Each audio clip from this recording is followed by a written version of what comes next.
Bizim çoxumuz həyatını yaşamır. Biz həyatın qaralamasını yaşayırıq. Evinizdə o şkafı xatırlayırsınız? İçində cehizdən qalma ya da xüsusi günlər üçün alınmış bahalı, gözəl qablar düzülüb. Amma heç kim onlara toxunmur.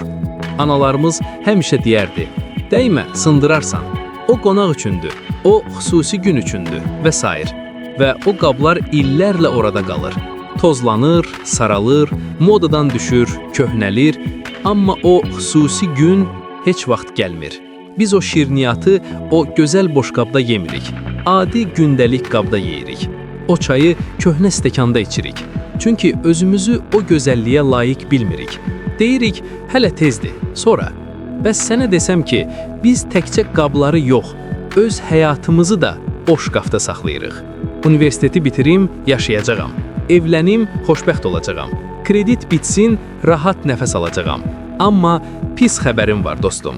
O gün gəlməyəcək və sən öz həyatının qaralamasını yaşayırsan. Həyatın təmizə köçürülən versiyası yoxdur. Bugün səninlə çoxumuzun yaşadığı, əziyyət çəkdiyi, amma adını bilmədiyi o bəladan danışacağıq. Gecikmiş həyat sindromu. Hazırsansa başlayaq. Xoş gəldin. Bura güzgüdür. Psixologiyada buna delayed life syndrome, yəni gecikmiş həyat sindromu deyilir. Bu termin ilk dəfə psixoloq Vladimir Serkin tərəfindən işlədilib. Bu sindromu olan insan indiki zamanda yaşamır. O, daim xəyali bir gələcəkdə yaşayır. Bu insanlar üçün həyat bir vağzaldır. Onlar elə bilirlər ki, əsl həyat qatarı hələ gəlməyib. İndiki vaxt sadəcə hazırlıq mərhələsidir.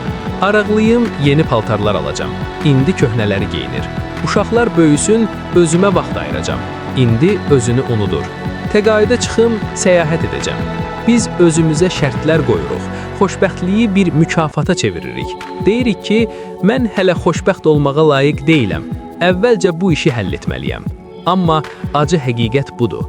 Problemlər heç vaxt bitmir. Biri bitən kimi digəri başlayır.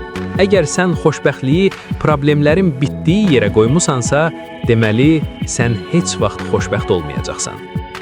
Gəl, səmimi olaq. Özümüzü yoxlayaq. Səndə gecikmiş həyat sindromu varmı? Əgər indi sadalayacağım 3 əlamətdən biri belə səndə varsa, diqqətli olmalısan. Birinci əlamət, hər şeyi sonraya saxlamaq xəstəliyi. Bahalı ətrini ancaq toya gedəndə vurursan, ən sevdiyin paltarı qonaqlıq üçün saxlayırsan, dadlı yeməyi xüsusi günə saxlayırsan, bu indiki anı dəyərsizləşdirməkdir. İkinci əlamət, daim narazılıq hissi. Sənə elə gəlir ki, bu həyat sənlik deyil. Bu iş, bu ev, bu insanlar hamısı müvəqqətidir. Sənə elə gəlir ki, ətrafındakı insanlar, işin, evin sənə layiq deyil. Sən daha böyük şeylər üçün yaranmısan. Sadəcə indi müvəqqəti çətinlik yaşayırsan. Amma o müvəqqəti dövr artıq 10 ildir davam edir. Üçüncü əlamət, böyük başlanğıc tarixini gözləmək. Gələn həftə bazar ertəsi, yeni il, ayın 1-i və s. Sual verirəm, idmana niyə ayın 18-i başlaya bilməzsən? Əgər başını yelləyərək, hə, bu mənəm deyirsənsə, narahat olma, tək deyilsən. Amma bunu dəyişməyin vaxtıdır. Burada qalmaq məcburi deyil. 4. Həll yolu. Tilsimi qırmaq. Yaxşı, bəs bu tilsimi necə qıra bilərik? Çarə nədir? Sənə 3 konkret addım deyəcəm. Elə bugün tətbiq edə biləcəyin 3 addım. İndi diqqətlə qulaq as. Bunlar bəlkə səni milyoner etməyəcək, amma əminəm ki, tətbiq etsən hər şey daha yaxşı olacaq. Addım 1. Ən yaxşısını indi istifadə et. O şkafı aç. O bahalı fincanı götür. İçinə ən adi çayı süz və iç. O gözəl köynəyi geyin və sadəcə marketə get. Öz beyninə bu mesajı ver. Mən dəyərliyəm. Özümü yaxşı hiss etmək üçün xüsusi günə ehtiyacım yoxdur. Mənim yaşadığım hər gün xüsusidir. Bunu edəndə hiss edəcəyin o qəribə günahkarlıq hissi var ha, onu boğ. O sənin düşmənindir. Beynin bir anlıq deyəcək, ayıbdır, israfdır, günahdır. Bil ki, o səs sənin dostun deyil. Addım 2. Həyatım qaralamadır fikrini sil. Təsəvvür et ki, bugün sənin filminin son səhnəsidir. Sabah yoxdur.